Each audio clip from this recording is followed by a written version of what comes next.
Thank you for joining us live at Kennedy Space Center. You are looking at the world's most powerful rocket, an Orion spacecraft.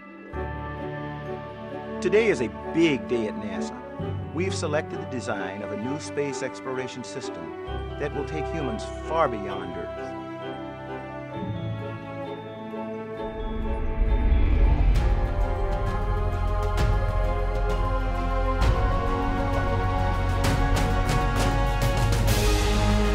I feel like every opportunity that we have to work with the teams brings us a step closer to feeling like this is real. The mission management team has been pulled. You have a go to proceed with terminal count and launch of Artemis 1.